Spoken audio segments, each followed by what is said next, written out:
February is coming up fast, and it's gonna be one good month for gamers. Hi folks, it's Falcon, and today on gameranx, the top 10 new games coming in February 2020. Coming in at number 10, Monster Energy Supercross 3, and yes, that does sound basically like a sponsored game, but it's actually the race itself that is sponsored by Monster Energy, so that's the name of it. Now, the previous game is an arcade-oriented motocross racer, and I'm gonna go ahead and say it's a pretty darn good game. It's one that, for whatever reason, I think probably because of the sponsorship title, I typically forget about, but it's also one of those games where when you actually play it, it's very addictive. 2 had some technical issues, so maybe 3 might fix that for a lot of people. It was nothing major though. 2 was a good game. Obviously, the best hope that we can have is that 3 improves on everything that 2 does well. It's not particularly oriented towards simulation. It's, like I said, an arcade racer, but it's got an incredible sense of momentum, and I'm very much looking forward to a 3rd. Monster Energy Supercross 3 is hitting PlayStation 4, Xbox One, Switch, and PC on the 4th. Coming in at number 9 is Zombie Army 4 Dead War, which might kind of be jarring on account the Zombie Army trilogy has been released in various states as a full standalone, as DLCs for Sniper Elite, etc, etc. This is the 4th game, just trust me on that. I haven't played every single prior Zombie Army game, but I can tell you that what I see of this game looks phenomenal. It looks dumb, pulpy, and way over the top. This is a game about an army of zombie Nazis that you have to plow through like Left 4 Dead, although it's probably not going to play exactly like Left 4 Dead. We've seen a lot of interesting stuff regarding that. It's third person, there is some stealth, but the co-op looks very nice. Honestly, this is one of those mid-tier games that, for me, looks like could only be made as a mid-tier game, and will probably be an example of why those games probably matter more than AAA. It looks so kinetic and fun, and there's a zombie shark in the middle of a town square. You cannot go wrong with that. Zombie Dead 4 Dead War is coming to Xbox One, PS4, and Windows on February 4th. At number 8, we have Darksiders Genesis, which takes a little bit of a departure as far as what you expect from a Darksiders game. It's isometric, looks a lot like Diablo, but do not worry, do not fret. For anybody who has been playing this game on PC since December, you know that this is actually really a phenomenal, great game, which provides some awesome co-op, split screen, same couch stuff, and the fact that it's coming to consoles this month is really a nice thing to see. In truth, so much of this game really handles in some ways better than the core Darksiders titles that I really hope they continue this specific series. From the combat to the progression, in which you find a lot of mandatory upgrades but also have your trees to upgrade as well. In truth, it's just exactly what you would want if you're looking for a good hack and slash, or are a particular fan of both Diablo and of Darksiders. Like I said, Darksiders Genesis has been out on PC, but it is hitting on Nintendo Switch, PlayStation 4, and Xbox One on February 14th. At number 7 is Stoneshard, which is an open-world, turn-based RPG that will give you very JRPG vibes, but has a very specifically rogue-like influence, but I think it also has a pretty diverse set of influences. Like, just looking at the menus, you get the vibe of a little bit more modern stuff. That said, it does look extremely old school as well. What I'm seeing is some JRPG influence in the art, in what the overall game looks like, but there's also a lot of Western RPG influence. And I'm not just talking recent Western RPGs, I'm talking like 80s and 90s Western RPGs. I think we're really seeing a lot of ideas all at once, and I'm gonna have to play it in order to be able to really tell you exactly how it plays, but I'm excited for it. Stoneshard is hitting early access February 7th on Steam.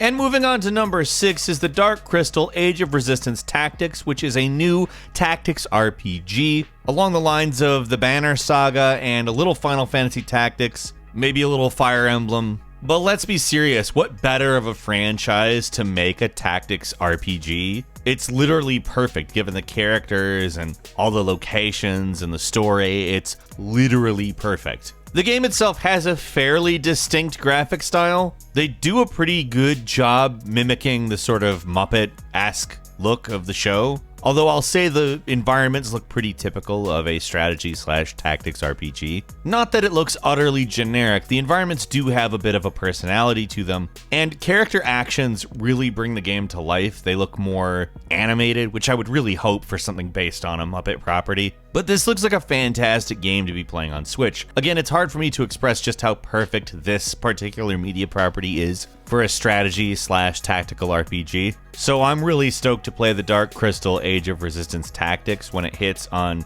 PS4, Xbox One, Nintendo Switch, and PC on February 4th. At number 5 is 2 Point Hospital, the spiritual successor to the original Bullfrog Theme Hospital game, actually being designed by some of the creators of Theme Hospital. This is a game that hit PC back in August, and people have really been singing its praises. I'm stoked it's coming to consoles, particularly Switch, because it is a game that I think is perfect for the Switch. If you've ever played Theme Hospital, you know exactly what this is. It's a business management sim. You build a hospital, you manage the hospital. But it's done with the kind of humor that the theme park theme series, whatever you call that franchise, also had, except ratcheted it up to more on account media is more capable nowadays than it was in '97. There's a lot of really funny diseases in this game. Like, for instance, there is a disease in which people think they're Freddie Mercury. There's a ton of really goofy moments, but more importantly, it's made by the people that made the theme games, which are really good sims. I used to play the hell out of those games. And I'm really excited this is hitting consoles, but like I said, particularly I'm excited about it hitting Switch. It's a perfect game for Switch, but it is hitting PlayStation 4 and Xbox One as well, all three on February 25th. At number 4 is the Mega Man Zero/ZX Legacy Collection, a collection that includes all 4 Mega Man Zero games as well as Mega Man ZX and ZX Advent. If you aren't familiar, these are games that took place 100 years after the Mega Man X series and placed you as a Zero who has been asleep for 100 years, who is really a fun character to play as in the Mega Man X series, so great. These were games that came out way back on Game Boy Advance, and the ZX games came out on the DS. They are classic Mega Man games. There's really no other way to put it. I mean, in a lot of respects, they're some of the best ideas that have ever been in the Mega Man series, all mixed into one really well-made bunch of games. The first time I ever played as Zero in one of the Mega Man X games, the sword was just like the coolest thing ever. And these games give you access to both the sword and the Mega Buster. Every one of the games is slightly different. They do little things to add, maybe a little bit more than the original Mega Man games did. But these are phenomenal games. If you haven't played them and you like Mega Man,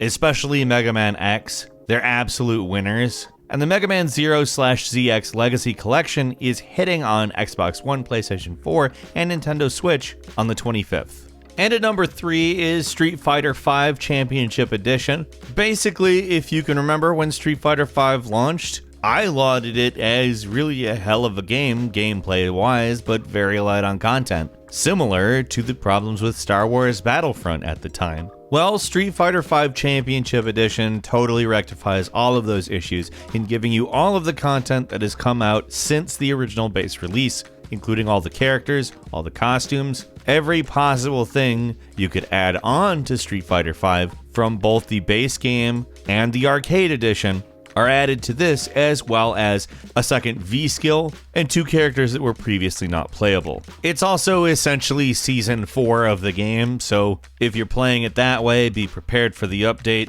It seems like it's going to be pretty good to me. Like, this has always been a good game, it's just it now actually has the amount of content you would expect it to have as a Street Fighter game. Street Fighter V Championship Edition is hitting PS4 and PC February 14th. And at number 2, it's One Punch Man, a hero nobody knows. I've explained this game a couple times on this channel. It's a 3D arena brawler in which you have 2 teams of 3 players, and if you've got Saitama, the titular One Punch Man, on your team, he doesn't show up until late. This, of course, gives the other team an advantage until you show up, but once you show up, you get the advantage. You can have him on both teams, which means it ultimately comes down to which one of the 2 Saitamas beats the other. Honestly, in every way, it looks like it's probably going to be an interesting fighting game. I like 3D arena fighting games, and I think that this is going to be a cool one, because the whole One Punch Man mechanic, I guess we could call it, really brings a sort of different idea to the table. We'll see if it works out. I have a feeling it will. But if the game isn't well liked, I promise you that's probably going to be why, unless it's like super buggy or something, which I doubt. One Punch Man, A Hero Nobody Knows, is coming on February 28th to PC, PlayStation 4, and Xbox One. And finally, at number 1, there is a big release happening this month, which is Dreamz, the game creation system from Media Molecule that's been in development since forever. This thing is kind of amazing. Like, there are people that have it prior to release who have been experimenting with it, and I've seen some really good stuff. There's tons of like demos of different types of games that you could make. I've seen some really slick, impressive first-person shooter demos, but there's much more non-traditional things being made as well. And not just games, there's animations, there's drawings, beautiful stuff coming out of this thing. And it's not even hit the wide market yet. Dreamz is hitting PS4 on February 14th. I think it's going to be really cool. A quick bonus game for you is Hunt Showdown, the competitive player versus player bounty hunting game that we've talked about a bit in the past. It's an interesting idea, and I think it's something that's definitely worth checking out. It came out on PC and Xbox One last year. It's hitting PlayStation 4 on the 18th. So what games are you playing this month? Leave us a comment, let us know what you think. There's some doozies, some innovative ones, and some interesting ones. And if you're not subscribed, now's a great time to do so. We upload brand new videos every day of the week, and the best way to see them first is, of course, a subscription. So click subscribe, and don't forget to click the notification bell. As always, we thank you very much for watching this video. I'm Falcon. You can follow me on Twitter at Falcon the Hero, and we'll see you next time right here on gameranx.